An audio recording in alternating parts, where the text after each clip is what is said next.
288 as we cruise on in to Peppermill on this Thursday morning. Gonna be leaving town for each of the next 2 weeks. Thanksgiving going up to Portland, checking out Kings Blazers there. Some other stuff as well, and then the week after going to Vegas. Gonna be shooting a vlog somewhere, hopefully at the Wynn. That's my plan anyway. And also checking out Golden Knights Oilers. Somehow the second straight year I am seeing that matchup, and it went well for the Golden Knights the first time. What hasn't been going well is November. Down about $5,000 for the month so far, and the month is only half over. I did bounce back with a win yesterday. Would have been a $3,000 win if I could have avoided one 2-outer in the last hand that I played, which was just absolutely ridiculous in terms of everything about that hand. But either way, despite the downswing, still confident. We're going to bounce back strong today. Let's jump in this 0-5-10 game, getting set to start momentarily.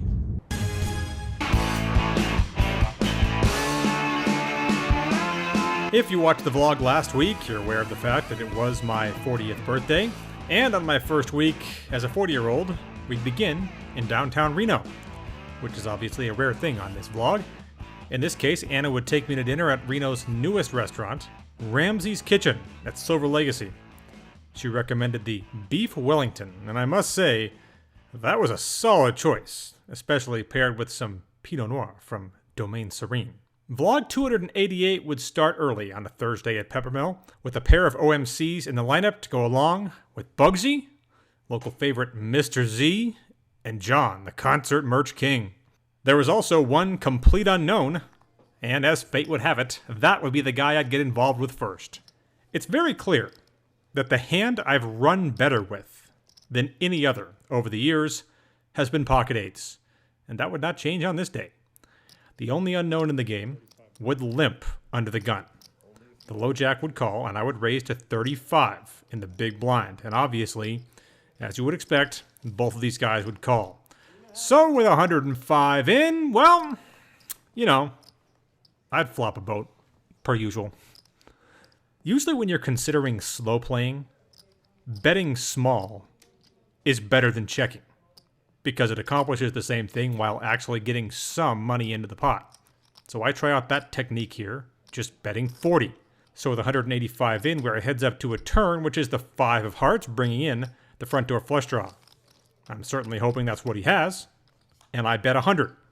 And sure enough, he doesn't take all that long before making the call. So with 385 in the pot, and with 280 left in his stack, the river rolls off an offsuit 6. It's one of those spots where I'm not sure if that was a good or bad river card for me in terms of getting paid off.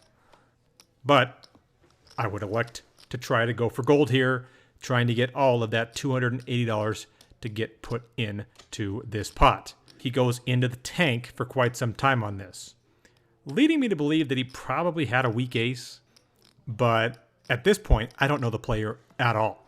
He's the only guy in the game I don't know. Every other player in this game, I know exactly what they would do with a weak ace in this spot. And by the way, it's not the same for all of them. But again, this player is the one guy I don't know, and after thinking about it for quite some time, he'd finally settle on a fold, saving his remaining stack. Unfortunately, I'd lose back about 200 when one player would semi-bluff raise me with just a backdoor second nut flush draw, and I will be damned if he didn't go runner to hit it. Which leads us to this hand when it was still short-handed early on. A recently retired older gentleman would straddle, and I'd pick up queens in the cutoff, making it 40. Bugsy would defend in the big blind, and the straddle would call as well in the hijack. So with 120 in the pot, the flop would come out jack, 8-3, 2 diamonds. Bugsy bets out here, and to my surprise, the other guy calls him. I don't think he's paid enough attention to how Bugsy plays. Anyway, I would then make a mistake. What are you doing, Doc? I thought you were folding. And that mistake was not raising. With 270 in, that card is the 9 of spades. And now, both players check. So that certainly is going to be giving me the green light to value bet. I have to believe that Bugsy's going to have ace-jack here. I know he's not giving me action all that wide. He knows I'm not giving him action all that wide. It's just one of those things where you kind of can zero in. Now, this other guy, I'm not so sure about. He's definitely prone to slow playing. I've seen him do it a lot. But he also could just be thinking I'm bluffing him. So, concerned that I might be losing a really big pot to one of these two guys right out of the gate here, I would decide to not bet big at all. I would just make it 75. And without much hesitation, neither player folds. And with 495 in, the river is a disgusting ace of spades. Bugsy checks, and now the recently retired doctor fires 125, and I just know that I'm beat here. Maybe they both have me, but there's no way that I can have both of these guys beat. So I fold the queens here on the river. And Bugsy actually snap calls, resulting in a $745 pot. And he did have ace-jack, beating the ace-8 of the other guy. Stunned that he was in there with that. But I then remembered how I showed him a bluff about a month ago. And I'm convinced he still remembers it. Now, that doesn't explain why he wouldn't be worried about Bugsy with just a pair of eights. That doesn't make any sense at all. But he ended up paying the price for it, so it is what it is. This is a mid-session update.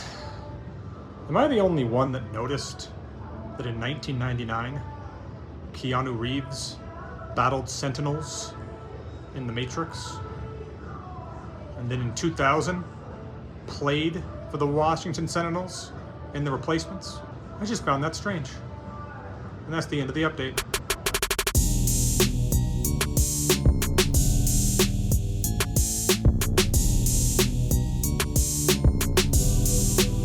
So despite flopping a boat on my first hand, I was still stuck after an hour of play. We then get a double board hold'em bomb pot after the game filled up, and I looked down at Queen 7 with 225 in, with of course no pre-flop action. I'd flop a pair of 7s on both boards, which obviously is a pretty good thing to do in a double board bomb pot. The legendary Mr. Z would bet out for 100. A guy, by the way, who loves these bomb pots. Player on my right makes the call, and I think I have a pretty standard call with a pair on both. Button would elect to come in as well, which was disconcerting. So with 625 in, I would drill a queen on one to improve to 2 pair with a 5 coming on the other board. Mr. Z fires out 350 here.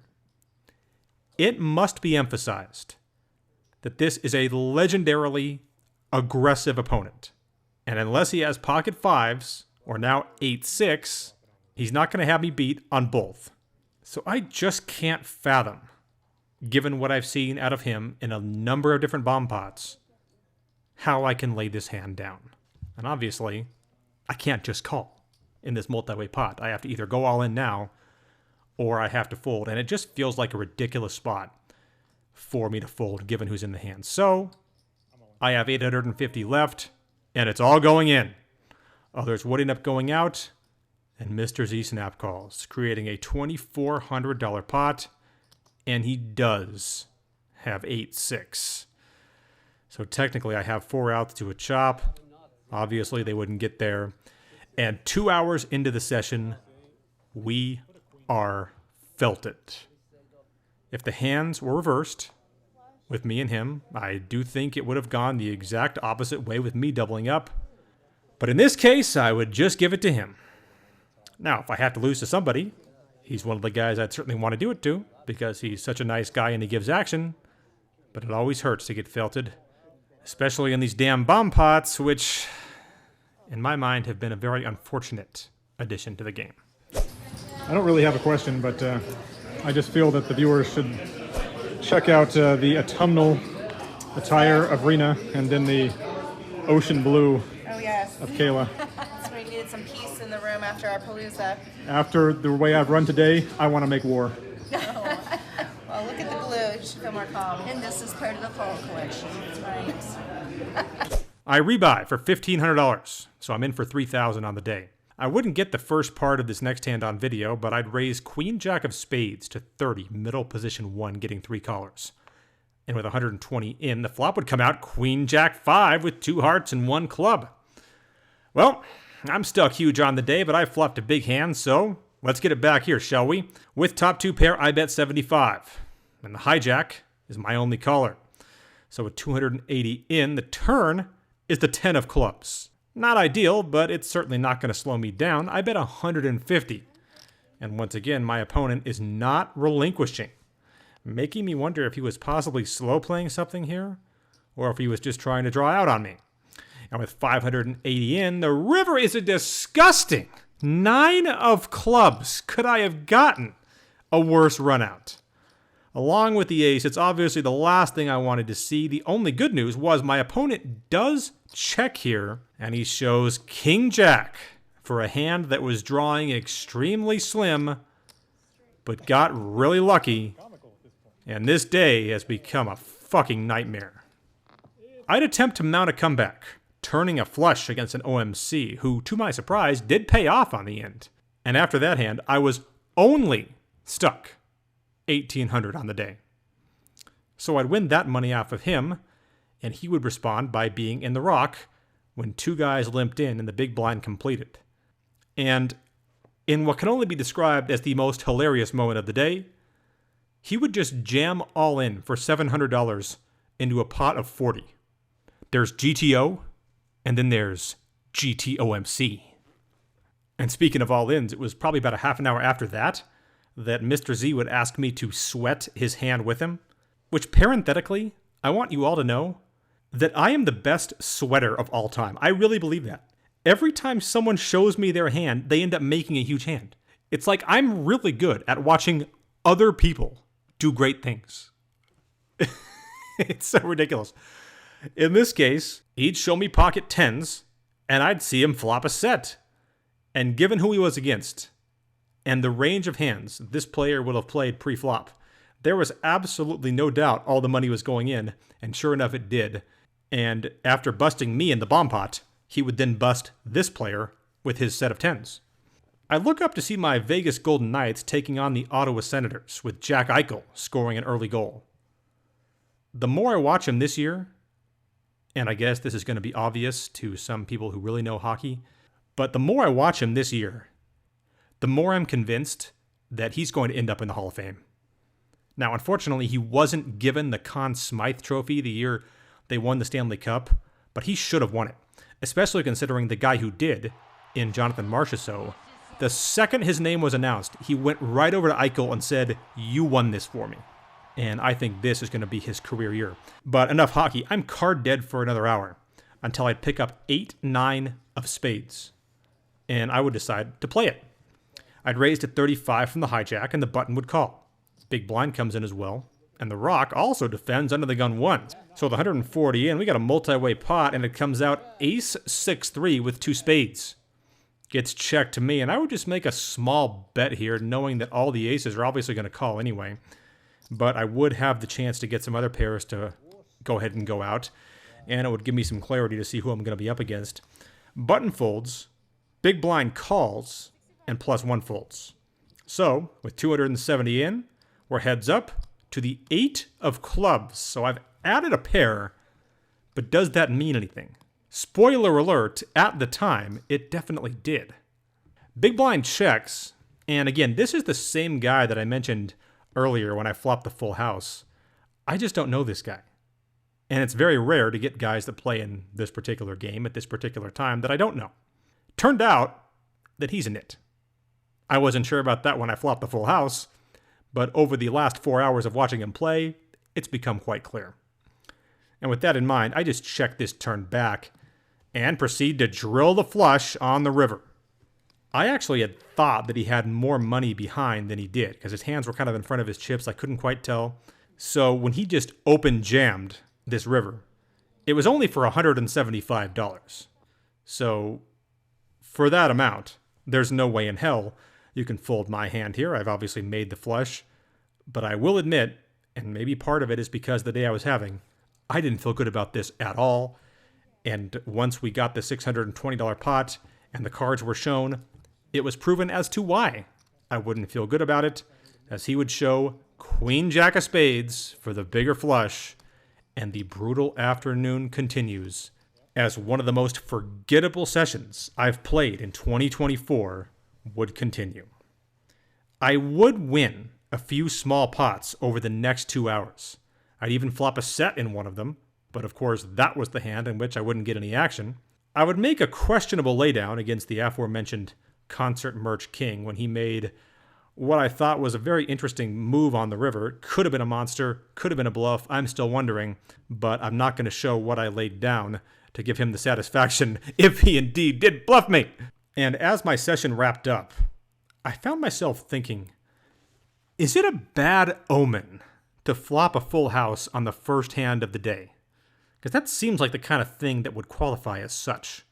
Because on this day, it obviously would result in me booking a sizable loss. But, as my buddy Gary will say, the good news is, almost all of that money went to very nice guys. All right, wrapping up an 8-hour session here at Peppermill, booking in $1,905 loss. One of those nightmarish days that tend to happen to all of us. Certainly the question could be asked, should I have gone broke in that bomb pot? And while it's certainly fair to argue that I shouldn't have, it should be emphasized how many bomb pots my particular opponent in that hand has been willing to go all in without the nuts. So to say that he kind of earned that, I think is a fair thing to point out. Tell you what though, this jacket, this fucking thing's bad luck. I am never wearing this bad boy again.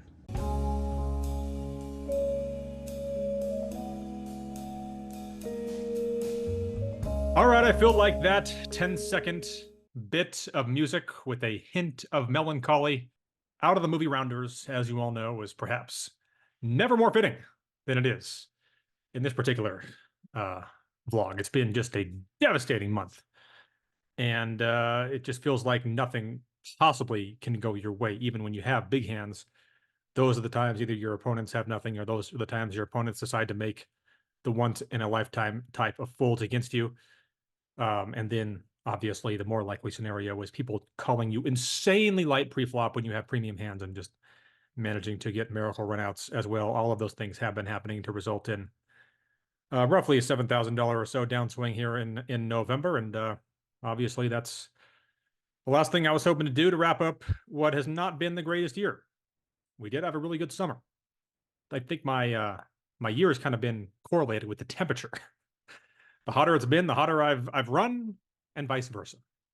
Anyway, when you deal with brutal stretches of poker, I like to focus on the good things outside of poker. My girlfriend Anna and I planning a couple, potentially 2 international trips in 2025. I'll keep you updated on those. Oh, and some of you parents will get a kick out of this, by the way. So I love reading to my son every night before we go to bed. I read him usually a couple books. It's honestly one of the highlights of my day every time I get to do that. He's currently 4 years old, and I'm just walking through Walmart and stumble across this. Now, I must say, this was one of the best books that you can read when you're my son's age, and he's going on 5 now. The absolute best. I still remember my mom reading it to me at that age. And it just feels like you're there on the actual train itself, the Polar Express, Chris Van Osberg. The movie, an abomination with Tom Hanks. Hated it, but loved the book. And I'm going to be reading it to my son this coming week, regardless of how brutal this downswing continues to go. And damn it, that's what I'm focused on. But anyway, enough of all that. I like to get you involved in this segment. So for those who tend to come strong in the comments every single week, I want to react here at the end of the vlogs for those who like to stick around and watch such things. Mike Fuller writes in, welcome to the club, talking about turning 40. Get one last slam dunk in. Take a picture of your body as you know it and then pray for your metabolism. All right, first of all, I do believe that new studies have actually shown that while people used to think metabolism decreased with age, it actually doesn't, if you believe those studies, and I kind of do. But let's go back to the first part, which is why we're here. He wants me to get in one last slam dunk, because Mike is obviously a guy who's been with this vlog for a long time. Back when I was 33, 34, when I started the vlog, there was video of that, where you could have seen the evidence of me playing basketball, and yes, occasionally throwing down a dunk. I don't know if I can still do it, Mike. I have been working out a lot lately. That's the good news. Shout out to Sweat Fitness across the street from here. I do not know if at 40 years old I can still dunk a basketball. In fact, I'm leaning towards thinking that I can't. But since you brought it up, Mike, Let's go see.